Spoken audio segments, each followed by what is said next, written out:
গল্প করছি তাকে, কেন ওর জন্য জল ছিল খুব ভয়ানক, সেই জলেই ওর মৃত্যু হয়েছে। এবং যেদিন সিঙ্গাপুরেও কনসার্ট করতে যাই, স্ত্রী বলেছিল কমিটিকে যে ভুলেও যেন ওকে জলেতে না নিয়ে যাও, আর সেটাই হয়েছে। ওকে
হ্যাঁ, কলঙ্কিনী রাধাকে বুঝলাম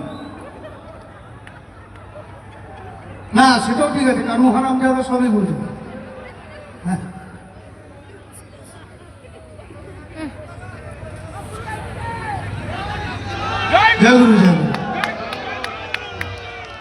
আমি বলছি যে এখনো বহু শিল্পী আসবে কল্যাণী বইমেলায়, কল্যাণী উৎসবে, যে কথাগুলো বলে যাব জিজ্ঞেস করবেন আগামী দিনে আসলে।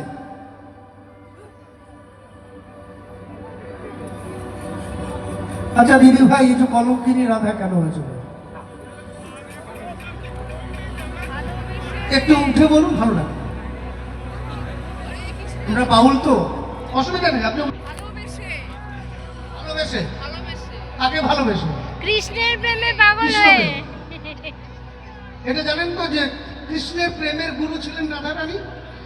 হ্যাঁ হ্যাঁ, কৃষ্ণের সাথে বিয়ে হয়েছিল, হয় না? এই গুগলে সার্চ করবে, হয়েছিল, ব্রহ্মা দিয়েছিলেন। হয় নাই? এই জন্য বললাম যে আমি কার্তিক দাস বাউল বলছি, শিল্পীরা আসলে জিজ্ঞেস করে নেবেন। যেদিন আয়ন ঘোষের সঙ্গে শ্রীমতী রাধা রানীর বিবাহ হবে, অর্থাৎ রাধা রানী যখন মালাটা পরাচ্ছে, ঠিক আছে, কৃষ্ণ তখন খুব ছোট, মামার কোলে টুক করে কোলে উঠে বসে পড়েছে রাধা রানী। ওই সময় মালাটা কৃষ্ণর গলায় দিয়ে দিয়েছে। দেখে নেবে ভালো করে। এক সপ্তাহের জন্য হলো সংসার করতে হয়েছিল আয়ন ঘোষের সাথে, এমনি এমনি না। যদি ভুল বলি, এখানে বাঁশ অনেক রয়েছে, খুলে দুটো মেরে দেবে, স্বীকার করে নিচ্ছে।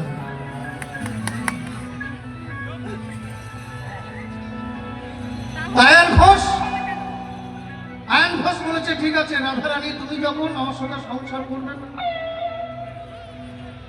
তুমি কৃষ্ণর সঙ্গেই থাকো। আর এখন তো প্রেম সবার সাথে সবারই চলছে, তাই না?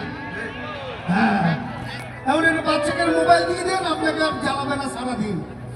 খেতে দিলে খাবে, না দিলে খাবে না, ওই মোবাইলে প্রেম চলছে। অস্বীকার করতে পারবেন? সবার ঘরে আছে কিন্তু নাতি নাতনি, এই কল্যাণীবাসী নাম রেখেছেন কলঙ্কে